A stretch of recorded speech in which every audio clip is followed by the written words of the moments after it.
Bro, on the weekends, I found that me not drinking has made my life so much better. Like, I'm not saying I don't drink, but I used to drink all the time. But then now, bro, it takes me like a couple days to recover. And so now I just don't hang out with my friends who want to drink because I just don't bounce back fast enough, bro. I'm not built for it anymore. Welcome to the Winning Move podcast. We have my friend on today, Michael McDonald. Mike, you hit 100-something deals last year, right? Just shy, 93. Just shy of 100 deals, and you did it all virtually too.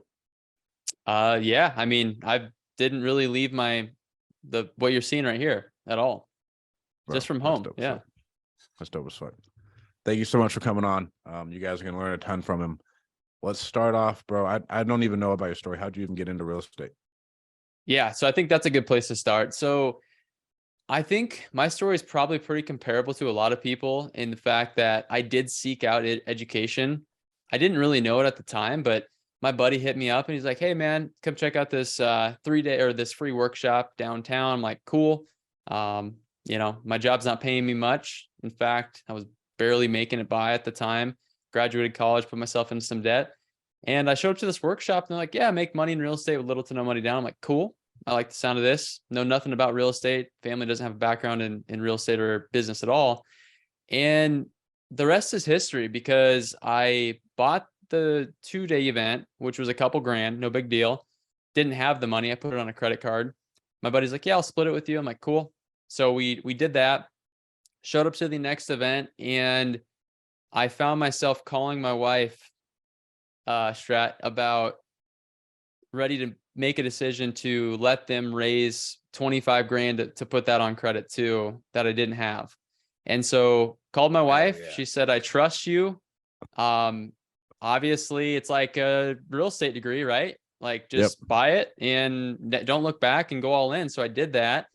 And I get home from the event. And I think this is really important because I was fired up after this.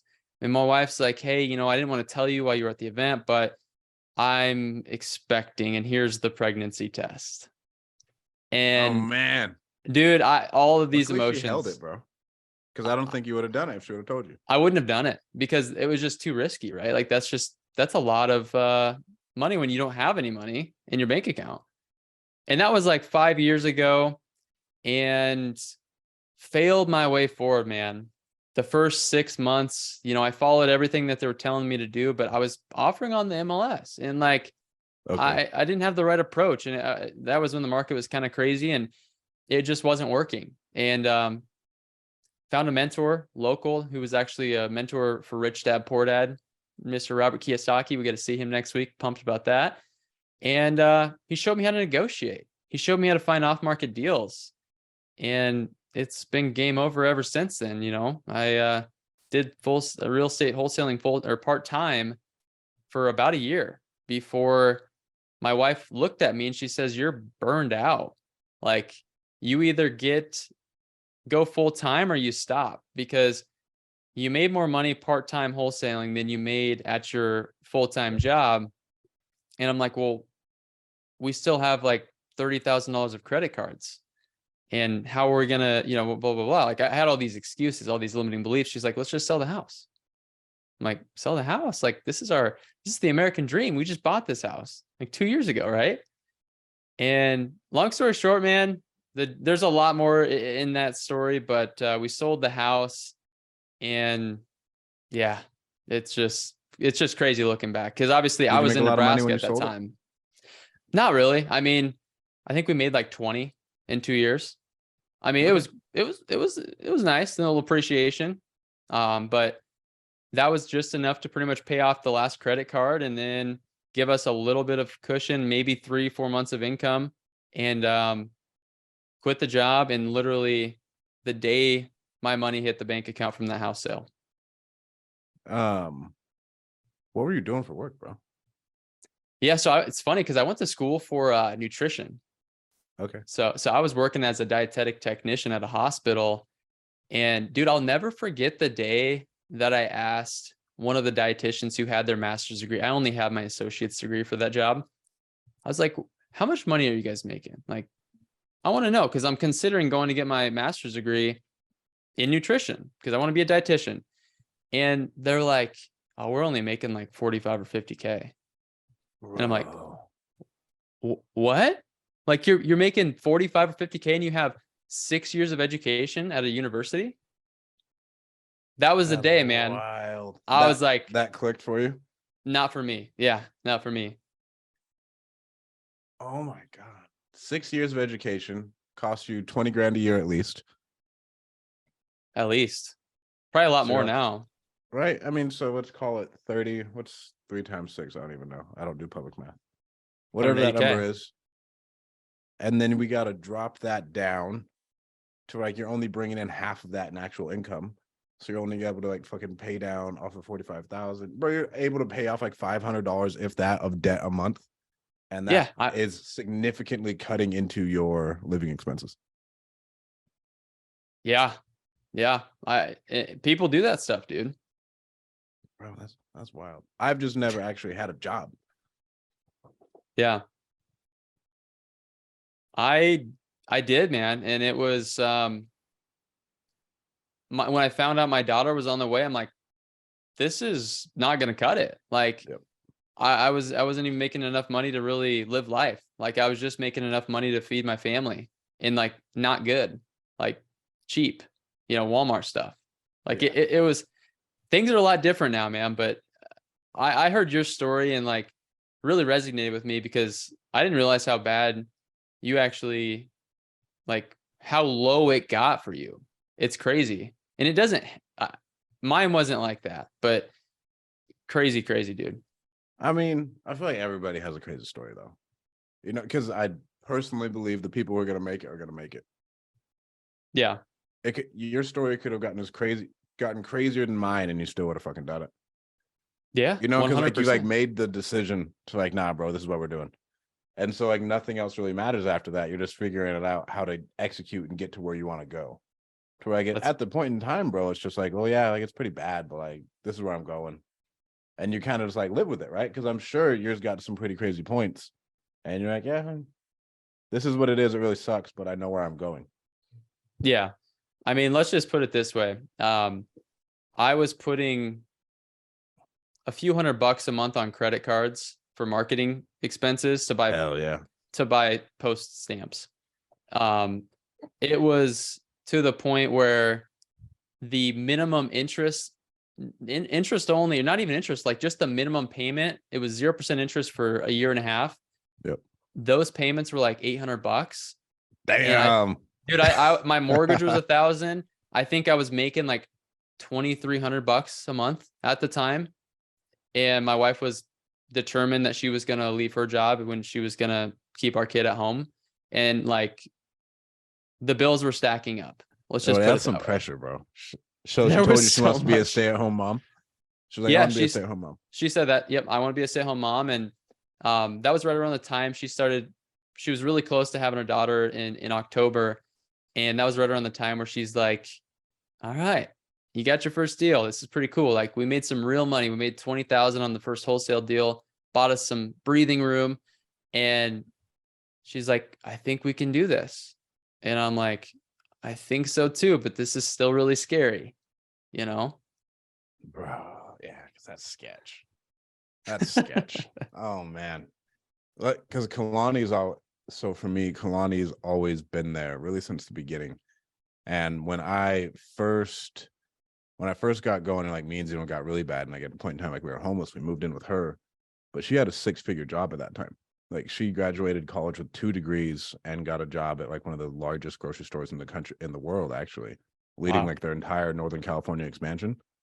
But I mean, when you live in California and you make 6 figures, it's still not shit. You know what I'm saying? When you're fucking feeding off of everybody else, and then my dumbass is like, no, I'm wholesaling. I'm wholesaling. This is what I'm doing. And she had to cover it, us for a while. So like, I get that, bro. To where like it's all on you. When did you meet your partner? Yeah, that's a good question. So I wholesaled probably 6 houses to him before we decided to join forces, but I cold called him. Okay. I was on the streets, man. I was knocking doors. I've never told anybody this before, but this is crazy. This is how determined I was. Do you know those like little mailing labels? like you just like put on postcards or whatever. Mhm. I had printed off hundreds of them, and I went and got a couple $100 of cash, and I was sticking little labels on cash and paying for stuff with them, hoping that somebody would see my company's name or just like I buy houses and call it off of $1 out of the store. It was the most ridiculous thing. That's creative though. Yeah, That's I mean, it creative. was creative, but backtracking, I mean, basically I cold called him and he's like, dude, this guy's onto something. You know, he seems pretty motivated. He's like, I want to quit my job. You're telling me that you want to quit your job. You told me what your goals are. We kind of got to know each other a little bit more. And then, like I said, we did business together. I had wholesaled them 6 deals that first year. And we started having serious conversations around, hey, why don't we just partner up? You know, you're good at finding the deals. I know how to flip these properties. And so we did. The beginning of 2019, we partnered up. Okay. Okay, beginning of 2019. And so did you start off more flipping and then you tapered it off, or what did that look like? No, so well, yeah, actually we did. We started flipping a lot more because we needed to maximize those deals because neither one of us had a job 4 months into 2019. And so we're like each giving the company $1,000 of our own personal capital a month for marketing. And took us a couple months to get our first deal. But once we did, then we started cherry picking because it was either we wholesale make 10 or we flip it and make 20 or 30 or even 40. And so, yeah, we ended up buying, I would say from about May of 2019 all the way through 2020, we bought probably 25 houses. And then we wholesaled about 15 that year. And so we had flips, like we had too much inventory. We pretty much just overbought just because we wanted to keep them going and ramped up. And we were kind of like, we don't even really know if we're going to be making money on these. So we just kept pushing the needle because that's just what you do when you start a business. Like you just got to go. Revenue is important. Right. Did you sell off any of them just like because you got overwhelmed or no? Yeah, we probably sold a few of them as is, because the market called for it, so we could. And then the rest of them we actually remodeled and put a good amount of money into, and then flipped them. But some of those flips, dude, took a year, like straight up a year. Oh. Yeah. So did you break even on the? Well, no, because the market was still going up like this, so it carried you essentially. Because a year-long flip, bro, on a house, because your price points aren't super high over there. No, some of the houses, I mean, most of the houses were 100,000 ballpark or less, and we'd exit around 200. So, the market was definitely in our favor. Like it helped us out on some of those. Otherwise, holding costs would have crushed us because we were borrowing hard money at that time for every one of them. Really? So no private money lenders. You guys just put your own money down? The first year we put probably a couple private money lenders, but everything else was pretty much hard. And yeah, then after that, it was like, okay, well, we're not doing that again. Cause like we saw how much money we paid out in interest. And then we started raising. Me about this. Yeah. Yeah. So then we started raising more money. That year, dude, I bought a 21 plex, with hard money. And really? yeah. And it ended up being a quick flip. I owned it for 2 weeks. I had it pre-sold before I even bought it, but I took a pretty big risk on it because one of the buildings was burned down completely. Just to have some fun with the numbers here, I bought that property for, I think it was like if I remember at 515 versus 21 units, 21 doors. So fathom that real quick. Yeah. Do the math on that. That's insanely cheap. I sold it for 575 and didn't lift a finger. And I feel like you could have got more out of that. I left so much money on the table. Bro, you left so much money on the table. What? But one of the buildings was pretty much burned down. So I mean, like we're really down getting like to a crisp. How like 10 of the units? No, all of them. So well, they were like 3 how many 7 units were burnt down? There were 3 7 plexes? units, and it was 1 7 plex that was completely burned down. And it was in like a prime location. Dude, check this out. The guy who bought it from me has it listed for 1.8 right now. For sure. 1.8. For sure. All right, let's do this. So what is that? 515 divided by 14. Bro, that's still 36K a door. I don't care where you are. That's a deal. And then if we go 515 divided by 21. Bro, 24K a door? Yeah. So anyway, that was a good listed list. for though. He hasn't because sold he it. sat on that thing for a while. Oh, he took probably a good year and a half to get it all up to where it needed to be. It was pretty run down. I'm not gonna lie. Like it was a project that I had no business getting involved with at that time. But he hasn't sold it. He'll sell it, and he's probably renting it and making some decent cash flow on it. But yeah, man, that was a crazy deal that I took the risk on with hard money. But honestly, the way I look at it is like you can either get into the deal or you can just not have the opportunity. And so I was willing to spend 13 grand for 2 weeks worth of money to get into that deal. What would you have done differently on that deal? I would have found the buyer myself. I ended up joint venturing with the guy, a guy on that deal. And when it was all said and done, we split it a few different ways, and I took majority of the risk, and I probably made about half, not even half the profit. I think I made a third of the profit or less because I had I had expenses. So I took way too much risk on that deal and made far less money than I should have. But you don't know what you don't know. And like, I'm not greedy. And so I was more than happy to just like, hey, this is an opportunity. It's a lesson. Couldn't have done it without these guys. So, exactly. But that's a really good learning lesson, bro. 100%. Yeah, because that's way too much risk. So you risked all that. So you risked essentially your net worth at that time, because if that would have gone south, it's your net worth. Yeah. You would have for like $15,000. Yeah, it was like 19,000. That's crazy. It was worth it though, because you can say you took it down. You had to go through that whole process. I was on title for 2 weeks, and the interest would have the interest would have crushed the whole deal. I probably would have been scrambling if the buyer would have backed out. Like, it was, looking back, dude, it was so much risk. I should have never taken the property down, like under my name. I should have had the more experienced person who wanted in on the deal take the property down. Exactly. Well, you should have just wholesaled it. Yeah, we were trying to. The seller was, oh dude, he barely even showed up to closing. He was very like skittish the whole time. Couldn't get into the units. He lived out of town. Barely had any like he wouldn't communicate with us. It was a weird deal. Like there was a language barrier. And that's why I called in one of my buddies who his wife was Vietnamese, and like he helped me find the buyer because they could have at least some sort of rapport and connection, right? But oh my God, it was a dog of a deal, dude. When was this?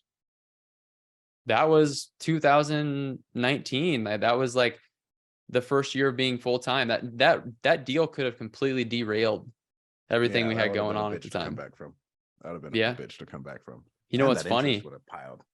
Oh yeah, dude. It simultaneously to that, Ryan and I, my business partner, we bought 18 units that we actually still like we held. And that was a project. Like we put a couple $100,000 into that project in itself. And that thing took probably a year and a half to get up to speed. And we ended up selling, there were 3 sixplexes. We ended up selling one of them, and it happened to be like pretty much right next door to this other one, like literally across the street. But that was a crazy deal too. Bro, that's crazy. What's your goal? Are you trying to buy more apartments? Like, what are you trying to do, dude? Yeah, man, I want to buy more apartments. Yeah, I think I've figured out to this point how to find deals. We're good at it, know how to find deals, but it's transactional. I don't really care to flip 100 houses. Like, I want that business running if I report to it or not. Like I just want it to go and pump out cash and then cherry pick opportunities. And in the background, I want to be buying storage units.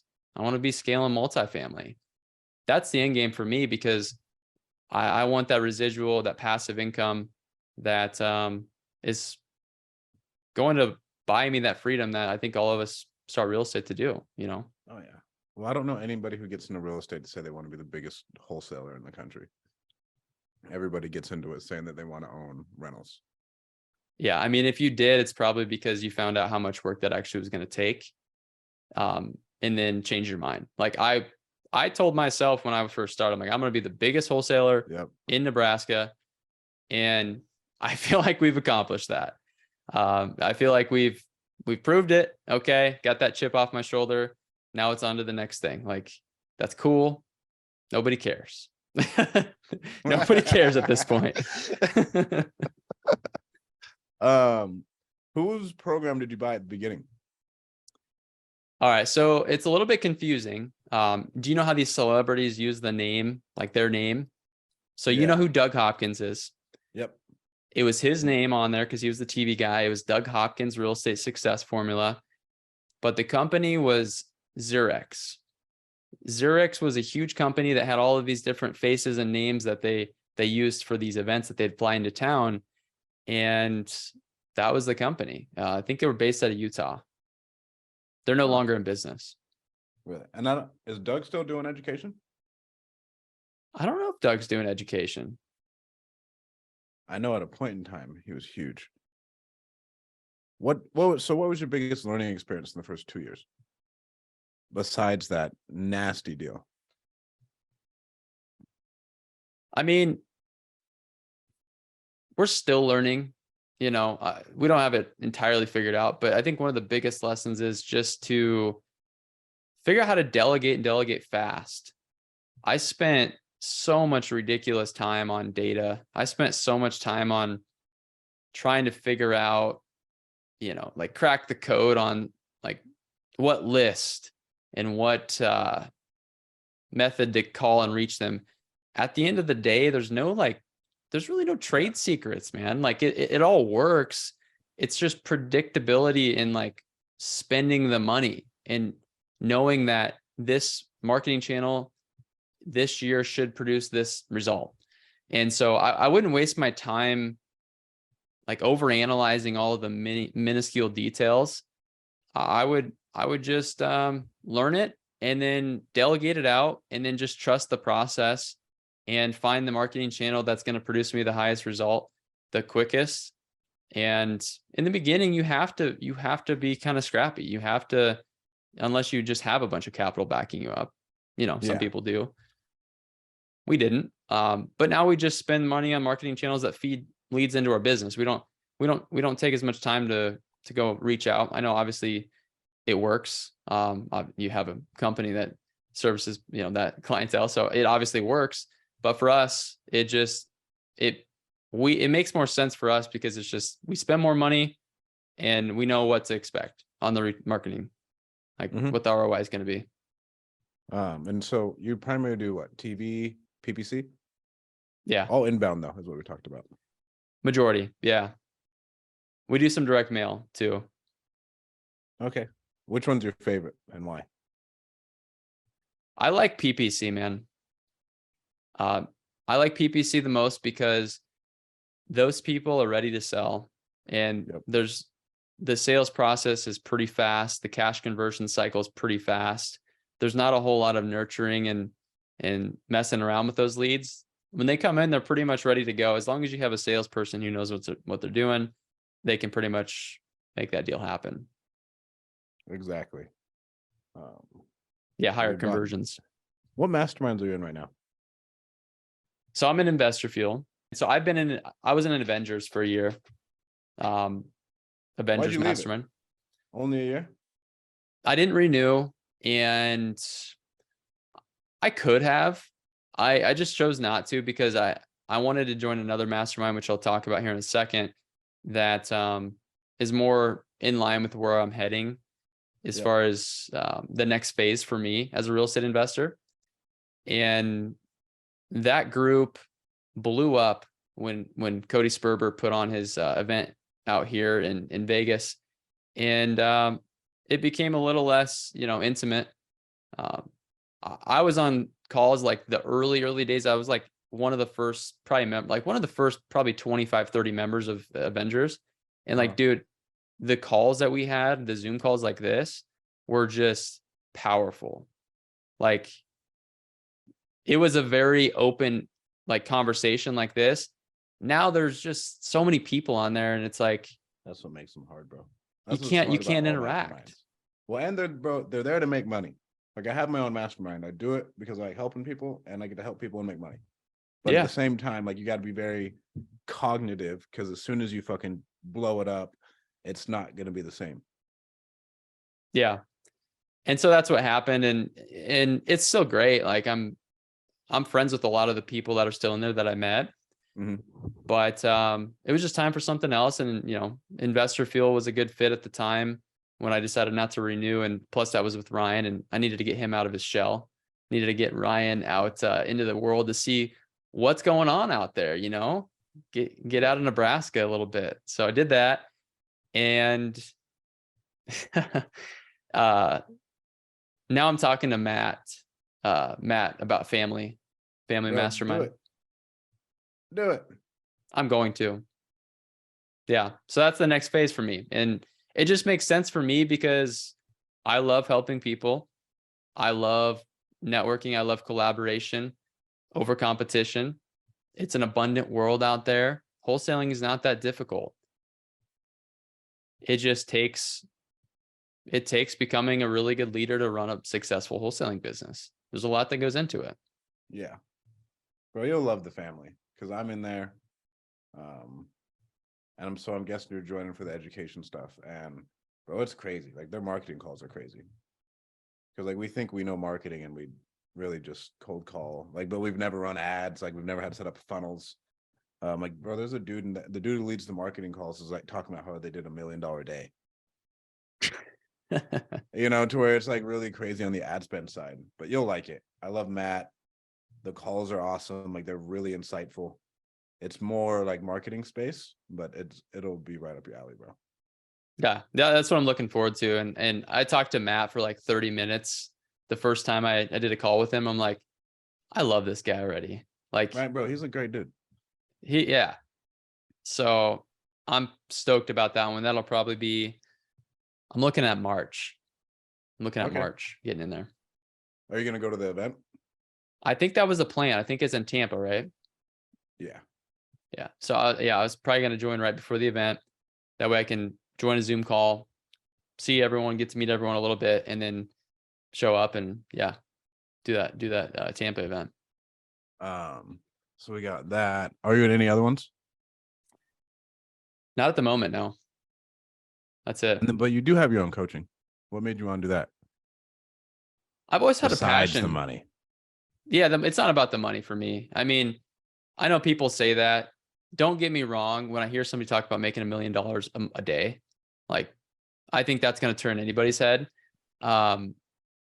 We know that's not going to just happen overnight. So no, for me, dude, it was like, I had newbies reaching out to me. They're like, what are you doing? How are you doing these deals like so frequently? And I just like helped a few people. I took a 20-year-old at the time who reached out to me. He quit his job. He went full time. He's 21 years old. He's crushing his wholesaling business. Like, that's life-changing, dude. And like, now we're best friends. Like, yeah, he's a lot younger than me, but we're best friends. And I don't know, like, some of the people that I've met through helping them, it's been life-changing for them, but it's life-changing for me too, because it's so fulfilling to watch that. Yep. So that's why I do it. But I had no idea what I was doing when I was helping them. It was so unorganized. There was no structure to it. And then about a year ago, I decided, you know what? I need help. So I'm going to hire a coach to help me coach. Like, I'm going to hire a consultant to help me set this all up to where there's some rhyme and reason, some offers that make sense, some structure behind this. And a year ago, I paid that guy. He helped me set it all up. And now we actually have something very digestible for either a very new beginner or somebody who wants to, start a business and scale to, some employees, some acquisition managers, so on and so forth. We're at about 10 employees right now. And so, there's for the person who's a hustler, wants to do by themselves. And then I have an offer for somebody who wants to set up a business. Yeah, bro, that's awesome. But I do it. Yeah, but you Like, do it. we can make $20,000 a deal. So for me to, think about it, all the money that I can make in the coaching, like, yeah, there's a lot of money to be made, but it's like, it's not about the money, man. It's about the impact. Help more people, do more deals together. It's a win-win. The collaboration thing is awesome. And you do get good deal flow. I mean, Pace Morby has his pick of the litter for any subject to deal he wants to buy. I would say so. Yeah. Yeah. No doubt, dude. No doubt. So what did 2020 look like for you guys? Like, so let's talk 2020 through 2022. Like, how did you guys like really start like pushing? And when did you start doing real volume? Yeah. So man, what I did is I found the biggest players and I just started asking them questions. I'm like, how much money do you guys spend on marketing? Like what kind of channels are you doing? How are you doing it? What's your team look like? And the biggest, loudest, like simple thing is they were just spending more money. Bro. Yeah. They were just simply spending more money to make more money. And it makes sense because you get an ROI on a marketing channel, right? Mm-hmm. So if you put this many dollars into the machine, as long as you know what you're doing and how to handle those leads, it should spit back X amount of dollars. And so to put it simply, dude, all we did is we hired admin. We got the transactional stuff off our plate, like all the paperwork junk. We hired VAs. We got all of the data stuff off our plate. And we plugged more money into marketing. And as more money came in, we started really tracking those numbers. And pretty soon we just started spending more. And like now we're at the threshold where in a market that's a little bit shaky, it's kind of uncomfortable, like when you're spending a couple $1,000s in the beginning a month, that's scary. But when you're spending 45 or 50,000 a month, in a shaky market, that's really scary too. So nothing really changes except for the numbers just get bigger, and you just got to be more on, sharp. You got to close those gaps. Every deal counts, and it's not about, making $50,000 check and going and buying a Ferrari. It's like, no, let's make a $50,000 check so we can pay the 10 employees. Let's make another $50,000 check so we can pay for the marketing. And then we can make $50,000 to pay ourselves. You know what I mean? Yeah. I think there's a lot of like fluff in the industry, about how much people are really making. It's like there's overhead in businesses like that. Oh yeah. Well, it's an easy way for people. I mean, but we see it, right? We think it's only in the real estate space. When you think about all the fucking e-commerce gurus, right? You think about all the e-com dudes. There's all sorts of different internet people who say, hey, we made $1 million this year. And then, I mean, e-commerce company runs like a 10% profit margin, Yeah, and exactly. So you live and you learn, bro. Where'd you find your first acquisition rep, and what was your hardest part about training them and onboarding them and then maintaining your acquisition reps? Yeah. There's been a lot of lessons learned. I think our first one came from just a Indeed ad or something like that. And at the time we were not even like, we were still doing virtual. This guy lived in Montana and he was doing acquisitions for our company in Nebraska. And so yeah, he just applied and, didn't know what we were doing, had a quick interview, like, oh, sounds good, let's hire him. And he lasted, I think, maybe 5 months, probably 4 months too long. And it didn't work out, but found him on Indeed. And then what was your other question? Other part to that? How did you know you're supposed to fire him? What makes you say it was 4 months too long? Just a lot of closable opportunities, wasn't getting the job done. And so knowing what I know now, I would have been able to see that a lot quicker as far as like what numbers to look for and all that. But we were just simply making decisions off of like, hey, you had this many opportunities and you didn't close these deals. And so, yeah, I think it's just time to switch it up. And so what ended up happening is we realized that having somebody in our local market would have been more valuable. Mhm. And so we transitioned him to a virtual market. We plugged in 5 cold callers and I'm like, hey, good luck. And like, obviously we knew what the results were going to be. We were hoping we could set him up for success and just have an extra market, but he just got burned out. You know, he wasn't going to make it through that transition. And so, long story short, we wasted some money to do that rather than just saying, see you later, because this isn't working out. But we found a guy who was local to Omaha and he had experience in insurance sales. And if you know Okay. anything about insurance, that's a pretty cutthroat business. Yeah, they are closers, bro. They are Yeah. closers. 100%. And so he was making a pretty decent, you know, I think even there was a lot of commission, but he was making a pretty decent salary. And I just remember having to sell him, dude. I had to sell him really hard on why you should come work for us. And I showed him our tax return because he didn't believe us as far as how much money we made. Because I was like, hey, you know, you could probably expect to have this much commission on this much revenue. And so he started doing his homework, asking people in real estate in the market, like, hey, what about this Michael guy? Is he legit? And, you know, as I would expect, people had good things to say. And showed him the tax return and he's like, I'm in. Cool. So we got him in and kind of just wung it at first. Didn't really have a great onboarding process. I think we plugged into John Martinez and had him attending those trainings. And then he's been with us ever since, bro. Oh, that's dope. Been with us Do you ever have since. 1 or 2?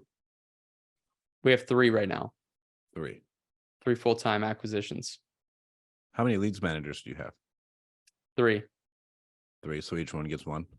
Yep. About how many leads does it take for you guys to keep that person busy, the acquisitions rep? That's a tough one to answer. I mean, we're still playing around with it because we just brought the 3rd one on. So right now we're pretty active in about 3 markets. In some markets bring in a little bit more business, but I mean, we're probably 10 leads a day per acquisition agent to keep them pretty busy. Of them just being on the phone, working them, no dead time.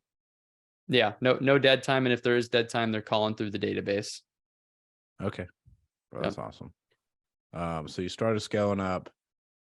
Which one? So PPC is your favorite marketing channel. When did you start doing TV? And do you run your own PPC? Yeah, good question. So I started running my own PPC about probably 2 years ago. After I realized that the account didn't change. It didn't seem like it changed, at least. And plus I started studying it and I think I bought a course that Sean Terry put out about nationwide wholesaling. And I'm like, this is so easy.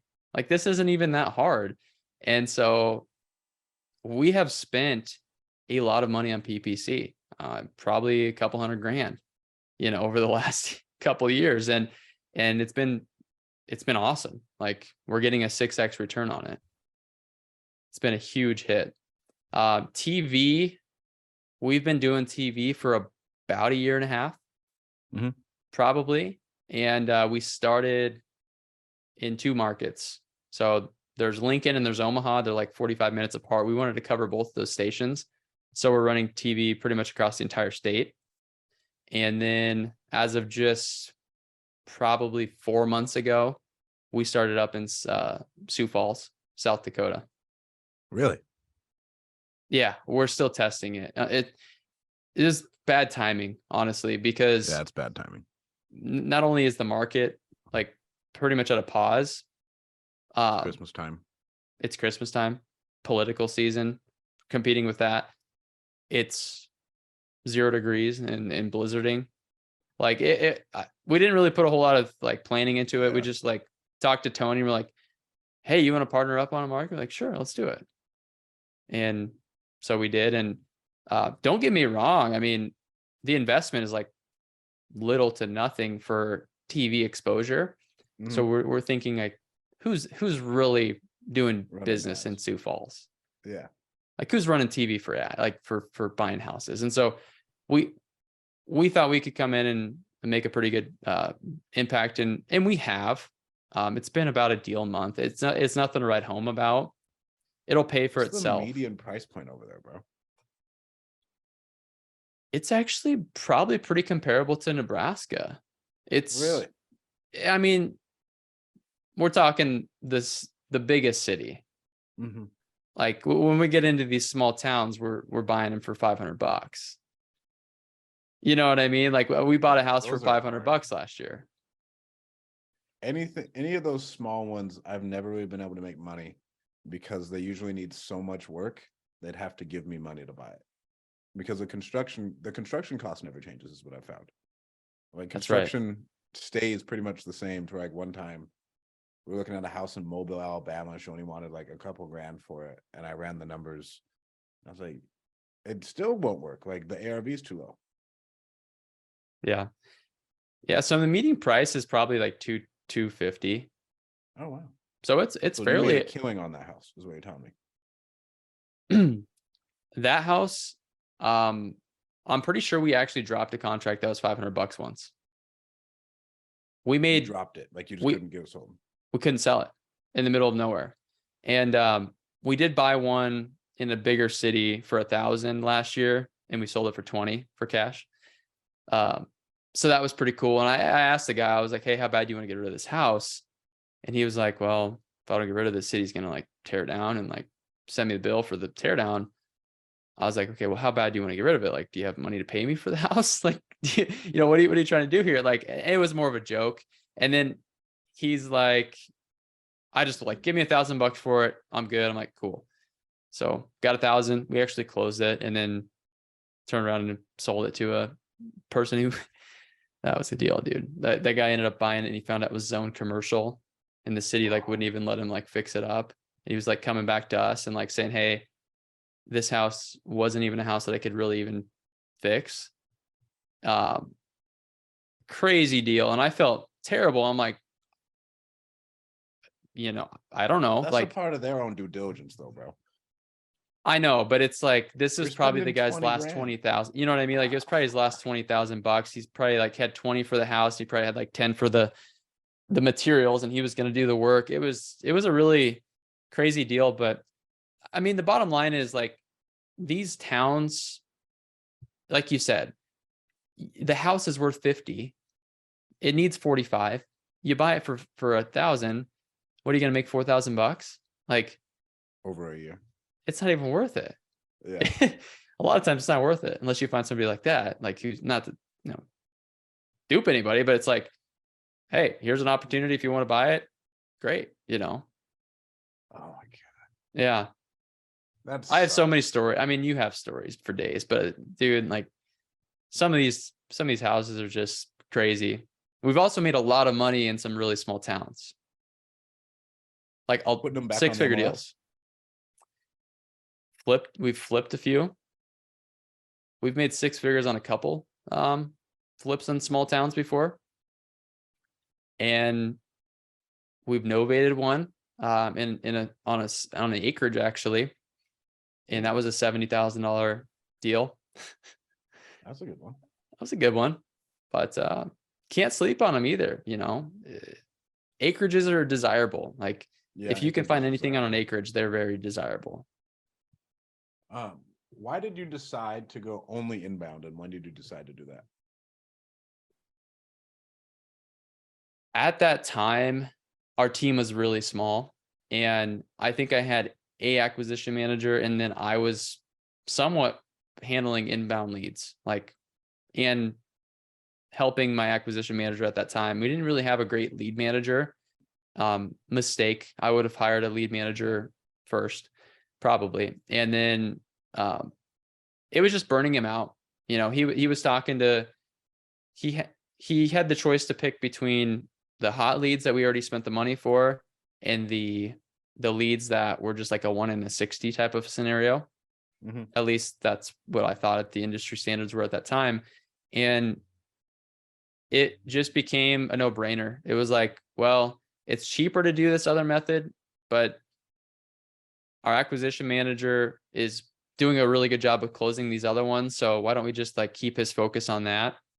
As you continue to scale and grow, you can have another channel running in the background, of the outreach stuff because you have the people to do it. But I think the biggest decision was is just we didn't really want to mess with it. Okay. How important has your wife been throughout this whole time? Dude, like she's been everything. Honestly, if it wasn't for her, we wouldn't be having this conversation right now. And the reason that is because not every spouse is going to be as supportive as our spouses probably were in our relationship. And I can't speak for everyone. This is just me hearing other people say, well, my wife thinks this is risky or whatever the case may be. Yep. Like if my wife would have doubted me, dude, I wouldn't have quit my job. I wouldn't have invested in the mentorship, and I probably wouldn't have kept going because it was really hard in the beginning. Like I would have because I had decided, but you get the drift, right? Like it was Exactly. that important. Oh, It's bro, I think everything. it's the number one thing. I think it's if you're a young guy, as you are picking whatever this person is, they better be on board or else you won't win. I personally just don't think you'll win. Your life will be in shambles. It would be so difficult. Like what we do running a business, I don't care if I'm sitting in my home office right now. Like what we do is not for everyone. Like there's a lot of risk that gets taken when you're running a business, and it requires a lot of time and interruptions sometimes. And obviously, as you continue to grow, you can really determine those boundaries. But if she wasn't supportive of the late nights, the early mornings, the missed whatever on the weekends, like the time when people want to hang out and chill, Yep. then it just wouldn't have happened because that was the time that I was building this business. Exactly. Bro, on the weekends, I found that me not drinking has made my life so much better. Like I'm not saying I don't drink, but I used to drink all the time. But then now, bro, it takes me like a couple days to recover. And so now I just don't hang out with my friends who want to drink because I just don't bounce back fast enough, bro. I'm not built for it anymore. Yeah. Honestly, that was a big thing for me. Like that's what we did on the weekends. Like Nebraska football, we'd go tailgate Yeah, and that's have cool. fun. Yeah, go tailgate, drink some Yeah. beer, have a good time. And so I had to shut that down. I had to make some sacrifices. I lost, I would say my childhood friends, a couple of them at the time, they were partying. They were doing stupid stuff on the weekends. And my wife tried telling me, she's like, you're really starting to act like them. Like, why are you doing this stupid stuff? And I'm like, what do you mean? No, I'm not. Like, I'm different. You know what I mean? But it's like, no, you're not. You're actually doing exactly what they're doing. And you don't realize it when you're in the mix of it, but when you step out and you pull yourself out of that lifestyle and cycle, it's like, yeah, that was not benefiting me. I started Yeah, reading books. I started listening to podcasts. I started like actually working on myself, and it made the biggest difference. Like it's been a game changer. why did you choose to move to Vegas? It's a good question. Out of all places, right? Like you want to stop partying, move to Vegas, Yeah, right? move to Vegas, bro. You'll be fine. So it was actually pretty much nothing tied us down. I got the approval from the business partner, and my wife's sister had lived here and she loved it. She was like, you guys would love it out here. Like the lifestyle is amazing. You have hiking, you have mountains all around, you have California. So the first Christmas we went out to California for Christmas, it was amazing.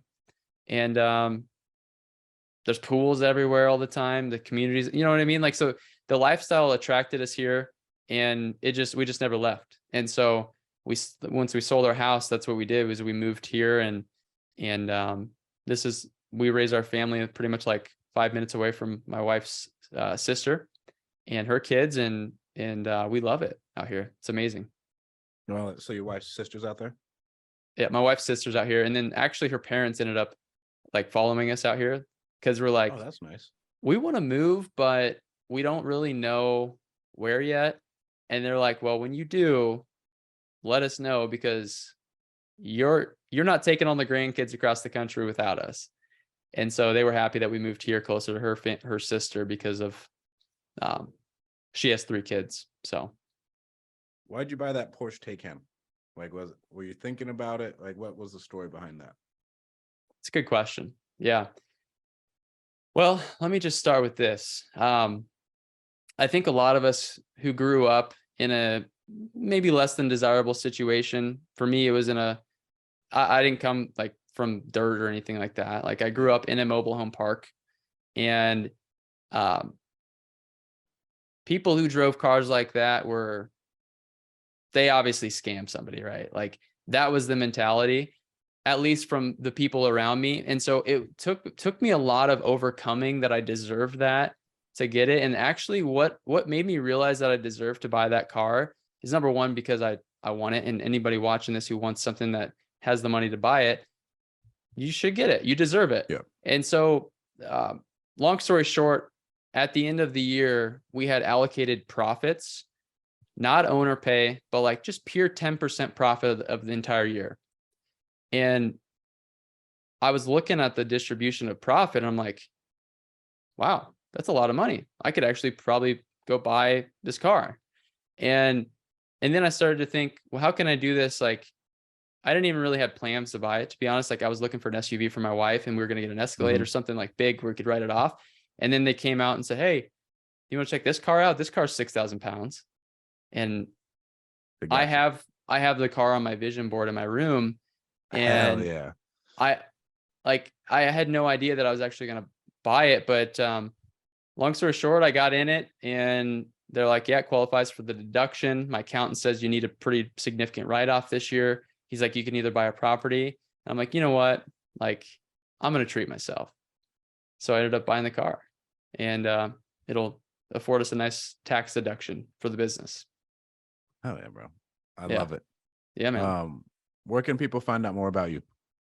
So you can check me out on Instagram, Michael McDonald REI, or check out my website. Got a website up. It's thevirtualmillionaires.com.